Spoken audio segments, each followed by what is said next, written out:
Warning, this podcast contains spoilers. Warning, this podcast contains spoilers.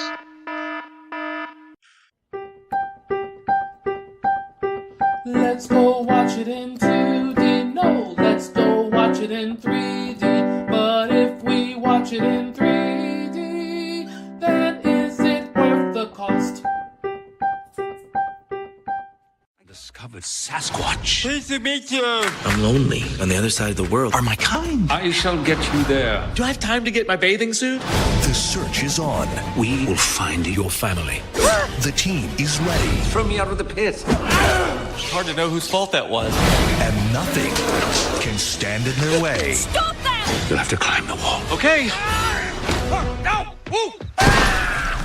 Bravo. Missing Link. Rated PG. Hello, this is Adolf Vega, and today I have with me Mr. Jake Jarvis. Yay! And Krista.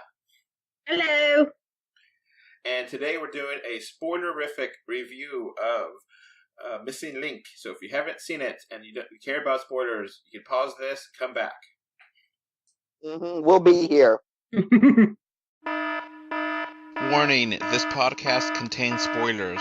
Warning, this podcast contains spoilers. Alright, now on to the spoilers. So the movie starts off with Loch Ness hunting the Loch Ness Monster, which I did not see coming. Sir Lionel Frost is there with his friend and coworker, and they're trying to get a picture of the Loch Ness Monster to prove that it exists for the Adventure Club. And so he can gain respect, full membership, and approval from these uptight Victorian aristocrats. Rats. And unfortunately, the picture does not work out. The Loch Ness Monster escapes, and they have no evidence of it existing, and the partner leaves. And now, you mentioned this in the written review. We didn't get a chance to talk about it in the actual spoiler-free review, that some of the character models in this movie are kind of weird, and I thought the Loch Ness Monster looked really weird. Yeah. Yeah, it didn't look real. It looked like the head of, like, a really bad chicken that, like, a 4-year-old made.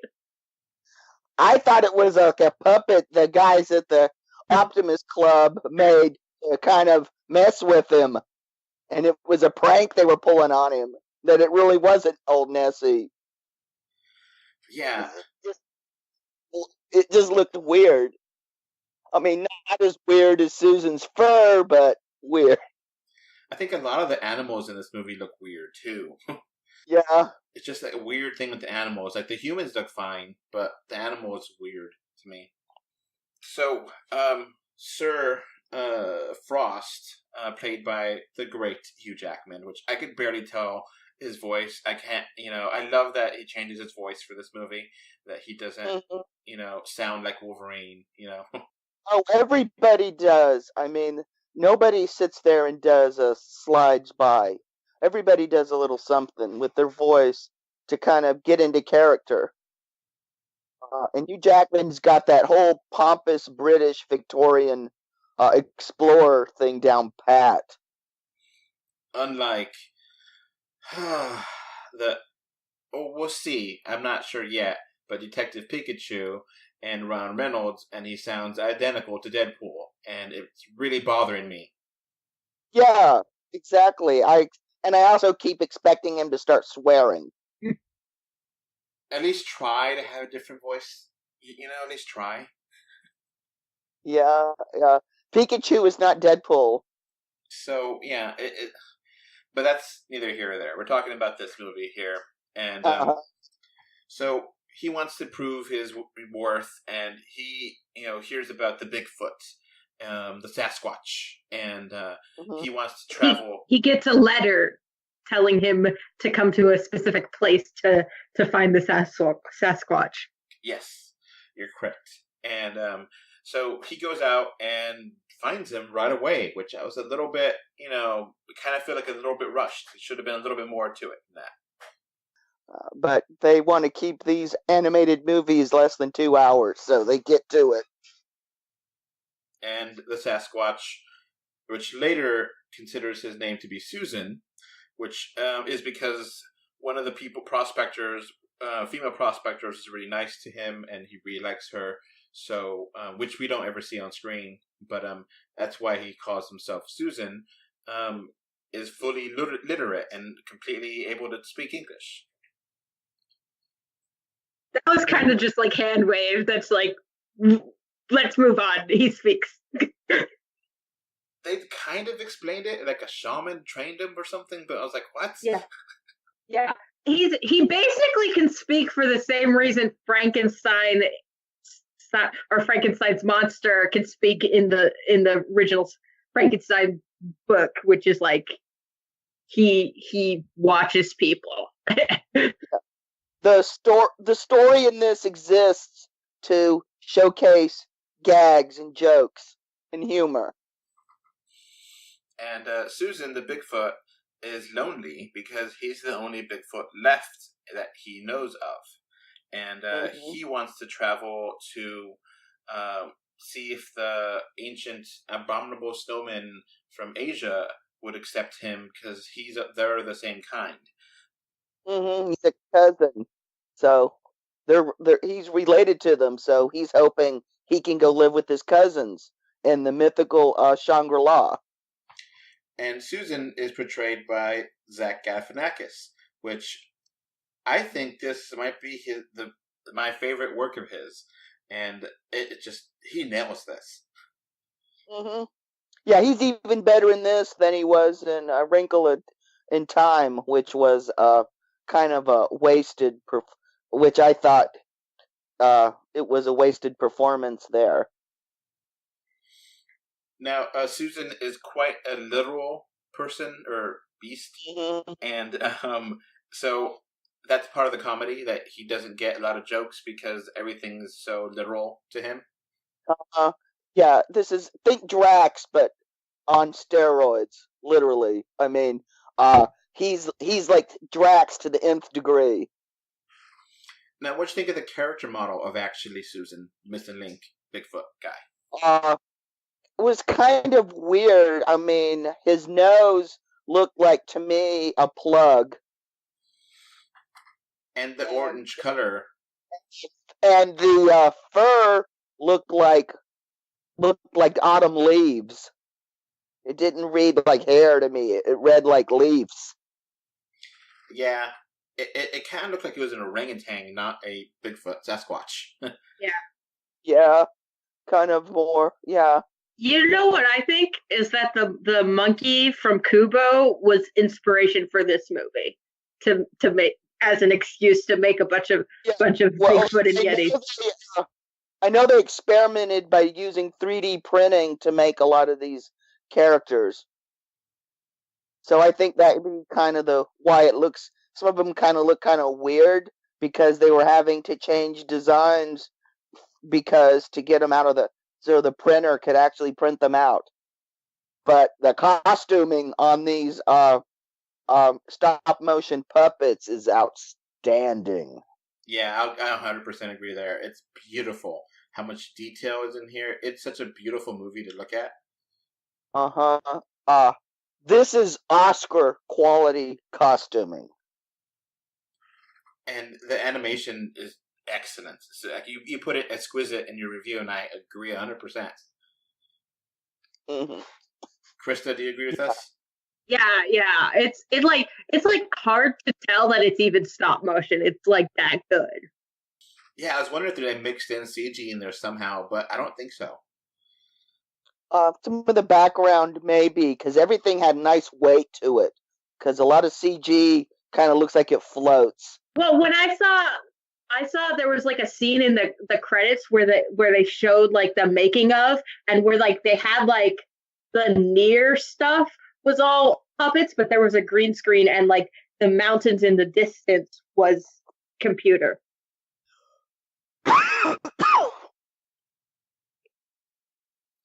So, go back to the movie itself and the plot. they have to find the documents to get to Shangri-La, and another character has it, which is the character of Adelina Fortnight, which is played by Zoe Saldana, which I really like her too. She does. You won't recognize her voice. She gets into character. She nails it. She's a former girlfriend, and she married the best friend of our explorer because basically he's a selfish, pompous jerk. So she went and married somebody else, and now she's a widow, and she has a map to Shangri-La. She kind of looked like Selma Hayek. Yeah, exactly. It's kind of weird. Like, I can't not think of it. If I didn't know, I would have thought it was Selma Hayek. And so then the adventurer, they go. You kind of get a scene back with the adventure club, and they find out they actually did find the Bigfoot, and so they hire an assassin to try to kill them to stop him, so that way he doesn't get part of the club. Swank. Yeah, and he's voiced beautifully by Timothy Oliphant, who's completely unrecognizable. He knocks it really out of the park. It was a one-dimensional character, but it was fun. The thing is, he was hilariously funny. Yeah, not much depth to him, but you're just gonna chuckle all through his scenes, and you're gonna laugh out loud several times. He was hysterical. He really, just had a blast with it, and I had a blast watching it. All right, so Krista, take it from here. What happens next? After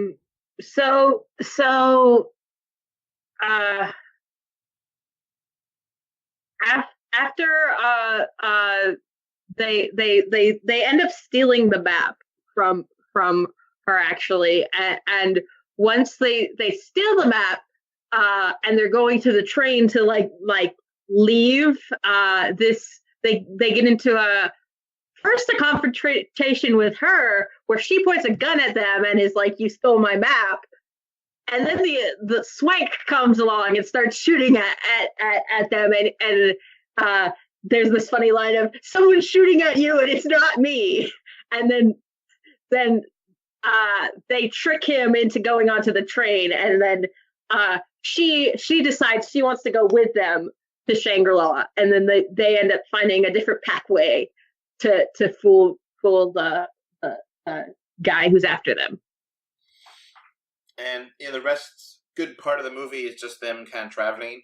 You do eventually get a scene on a boat that where you get to have more character interaction with Sir Frost and Susan, which that's when Susan gives his name and understands that he's really lonely and he's having an adventure now, but he hasn't been able to enjoy his life, and it's a really touching moment. And then if you see the fur kind of flow in the wind, and it looks really weird but kind of nice. You know what I'm talking about? Yeah. And then you have a nice action scene where like the boat goes upside down or sideways because of a wave, and like they're jumping around in there. I thought it looked really cool and a lot of fun. Yeah, it really popped out because it reminded me of the Poseidon Adventure. And I liked like those little effects too, where like they're talking and like the boat was moving, and so was like the table that they're on and stuff. So Jake, what happens next? Okay, I'm trying to remember where the boat crashes. Isn't this where the boat sinks?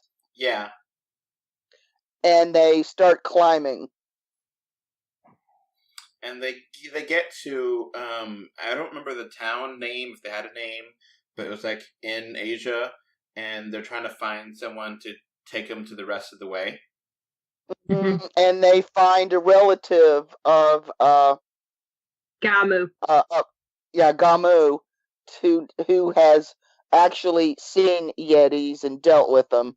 So they're told, whatever you do, don't mention the chicken.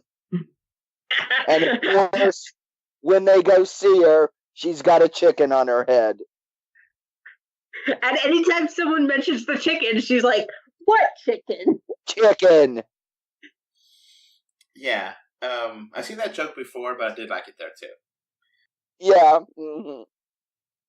So she's too old to help them out, so she gets her daughter or granddaughter to help them. Yeah, granddaughter. And she's like, "Gee, thanks, Grandma, volunteering me for this." And that character is, as quickly as she appears on screen, she disappears. Yeah. She like takes them to like the outskirts, and then she's like, "Goodbye, I'm leaving. I don't want to deal with Yetis." And this scene has a couple of gross out humor jokes that seemed more in line with Adam Sandler movie than they did in this. They really kind of stuck out, and not in a good way. The dung cookies and the kiss of life shtick just kind of seemed like a throwback to kind of 50s misogynistic humor.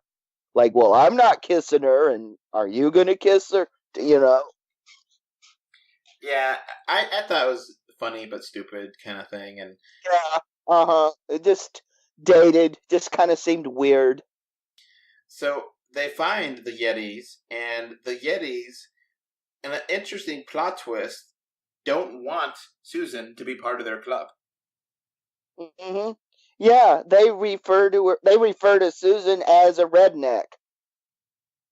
And they specifically say, "You've already found your kind in humans." Yeah. That shook me. I was like not expecting that to happen. I thought, oh yay, it's gonna end here, and then everyone's happy. And no, they didn't do it that way. And that's part of the reason why I liked it so much, because there was more to that.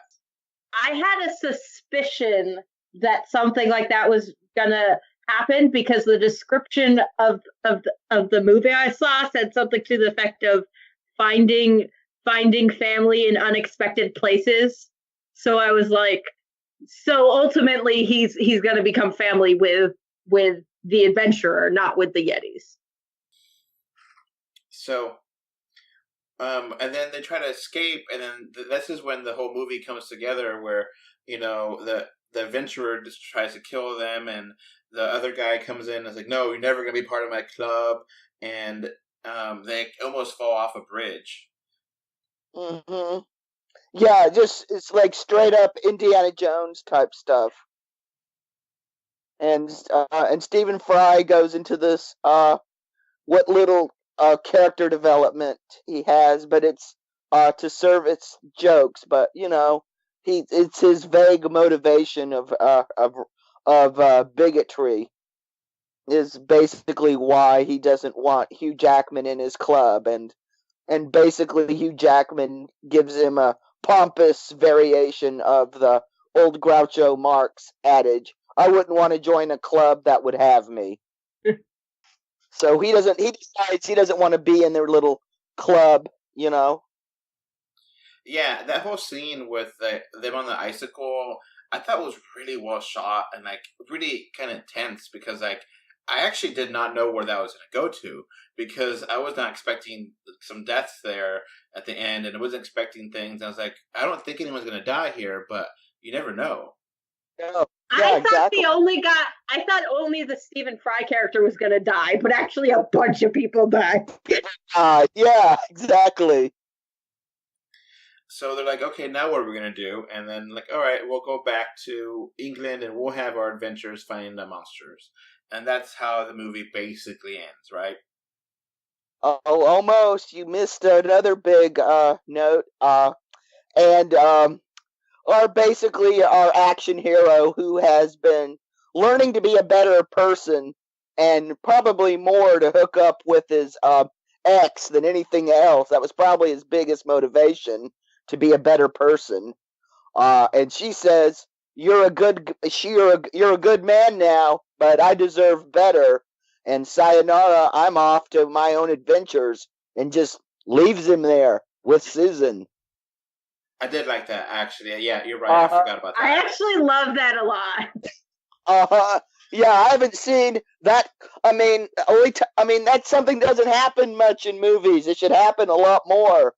I mean, Hammer did it in the 1962 version of Phantom of the Opera, which was awesome, and it happens in the original La Femme Nikita. It's something that should happen more often, that the whoop just says, I'm my own person. Yeah, and it definitely should have. It's one of those things where, it's people are like, oh, they did it because women are really hot right now, or they really don't want to, all the crap that's going on. People are going to use that as an excuse, but how they did it for the story made a lot of sense. It wasn't just her choice; it was her character developed. Exactly. Because the reason she left him in the first place hadn't changed really. And she never wanted him. It was never going to be that way. It just, the kiss scene that was going to happen didn't happen, and it didn't happen again. Mm-hmm. It was... I know, it felt like whenever, earlier in the movie, when it was, there was, the interrupted kiss, I definitely kind of, groaned inside, because, I felt like the movie was going to force them together, and I was just because, that's what literally every single movie does, and I'm to the point where there was actually no reason for her in that moment to want to kiss him, but they were just doing it for the sake of doing it. So I'm really glad that they actually turned it around and had that reversal. Mm-hmm. Yeah, it was a great payoff. Like I said, the story here and the plot pretty much was used to pay off jokes, and it sometimes it worked brilliantly, like in that scene. Yeah, that 100% worked for the character. It wasn't just a line to quote unquote please feminists. It was a smart, well-designed idea that was perfectly executed and paid off. And it's perfect how they did that.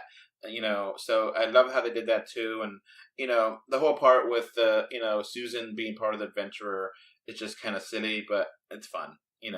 I'm not against that. Yeah. And they actually have the potential for sequels here. Yeah. Yep. Because the way they've set it up, they can just have them have more adventures, basically. So they're talking about going to Atlantis next, I think, right? Yeah. Yeah. Now, I don't know if you two kind of noticed this, but in some ways, this could be like a prequel to Up. What? Because the main character in Up was really interested in an adventurer that was looking for monsters, and maybe I'm doing a stretch here, but the whole story of Up was they want to I can't remember the name on the top of my head, but the whole thing about adventurers and going out and finding animals and stuff, and the whole thing with the giant bird. So in some ways, it kind of has that parallel. You understand? Oh, I would agree with you, except the Mrs. Fortnite would have stayed with him if that was so, because part of it was their adventures together. You know what I'm talking about, Krista? No, he's talking about the villain in Up. Yeah. Okay. It's been a while since I've seen Up. Yeah, theatrically. I kind of know what you're talking about. I'm not it's been a while too, so I'm I think I get what you're getting at, but then that kind of is almost a very pessimistic view, because it takes all this character development that we've seen him have and says, but he's gonna devolve and become this evil guy. Well, they okay. Maybe Stephen Fry survived the fall, and that's him. Or maybe just those two people are many adventurers, and Carl in Up is really interested in this adventurer the other adventurer, Charles Muntz, where, another one of the adventurers could have been, this could be a whole group of adventurers, like the club, Oh, Yeah. I kind of get what you're saying now. Yeah. Yeah. So, like, the club could be, Charles Muntz could be part of that club or something. It's kind of a stretch, but now this also could be a prequel to Smallfoot, which I have not seen. Jake, is this Yeah. work? I kept seeing parallels to it. Other than the character designs, of course, just think of it as like a comic book by two different artists.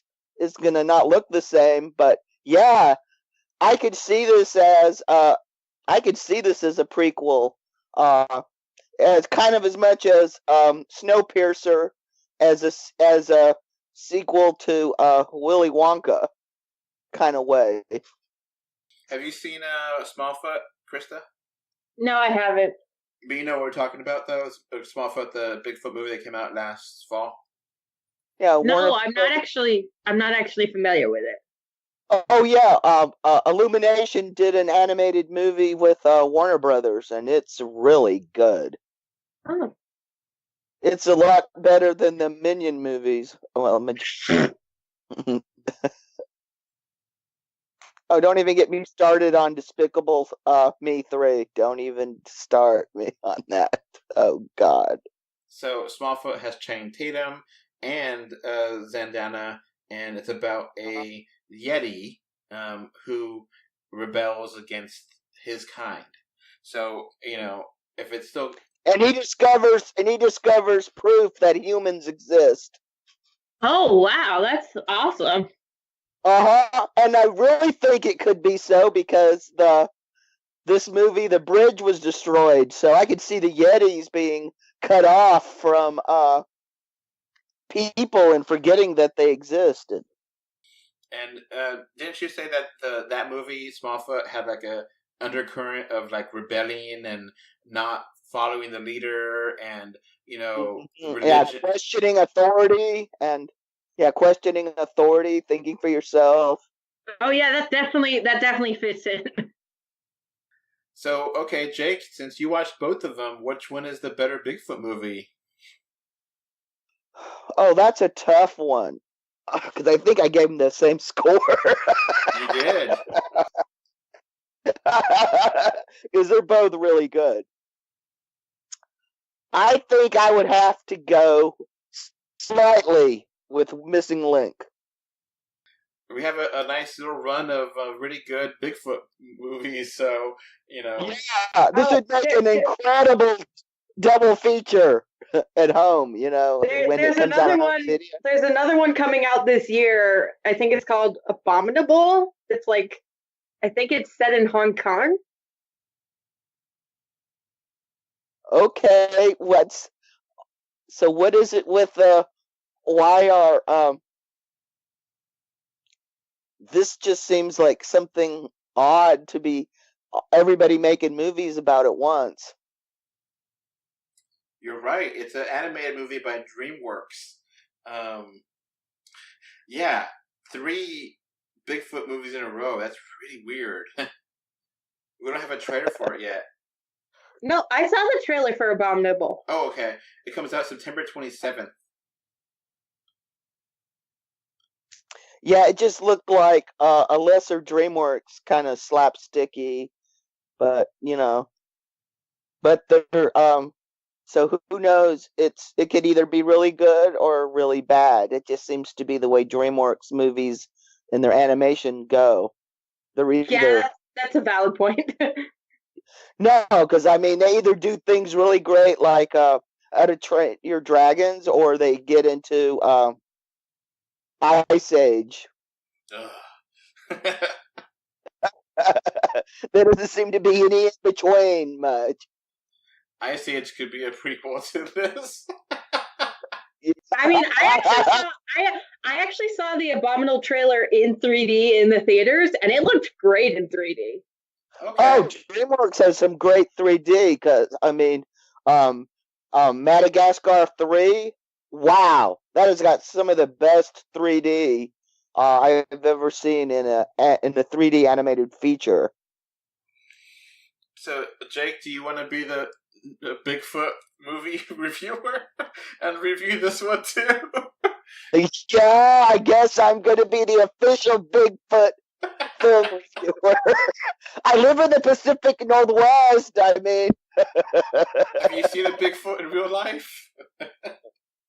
Hey, I see people walking around so hairy and shaggy, I have to look twice to make sure. And then I'm not sure. So I probably have seen a Sasquatch or two. I mean, that's actually a joke in Missing Link in the movie where he's like, they go into a bar and they're like, everyone's so hairy, you're going to fit in fine. Exactly. I mean, oh, and then apparently there was a Son of a Bigfoot movie that came out last year. It's like a big trend, I guess. Bigfoot 2012, Exists 2014. Apparently there's one, The Man Who Killed Hitler and Bigfoot. yeah, with Sam Elliott. It hasn't come out yet. I've been waiting on that. So apparently Bigfoot's a hot trend right now with movies. Mm-hmm. Yeah? Such a random thing. Yeah? Well, maybe it's because it's intellectual property you can't license. Yeah. How was Harry and the Hendersons? I heard that's actually pretty good, actually. Yeah. They keep talking about remaking it. I don't know if they ever did or are going to remake it again. Would that one hold up if you watched it now, or is it too corny 80s movie? Probably too corny, because it was corny then. Okay, just in case anyone did not listen to our spoiler-free version, we're going to give our scores. Jake, what is your score for this movie? 8 out of 10. All right, Krista? 7 out of 10. And for me, I'm going to be the crazy one and give it a 10 out of 10. All right, I guess that's going to be basically it for us. Do you have anything else to mention, Jake? No, I think we just about covered it. Krista, got anything else? Nope, that's it. All right, thanks again for listening. Bye. Bye. Bye. All right, before this podcast ends, I want to give a thank you to my patrons. Right now, we have one patron, which is David from Spain, and I want to thank you for your financial support. All right, so that's going to be it for this podcast. We now have a Patreon, and the link is in the description. Thanks for watching. And we are on Facebook, Twitter, Instagram, a little bit everywhere. Just look for us 3D or 2D. And of course, review us on iTunes. And if you want to write us a letter, our email address is email3dortwo d@gmail.com. So that's going to be it. Thanks for listening. Bye. Bye. Okay, bye. Bye. Bye, everyone.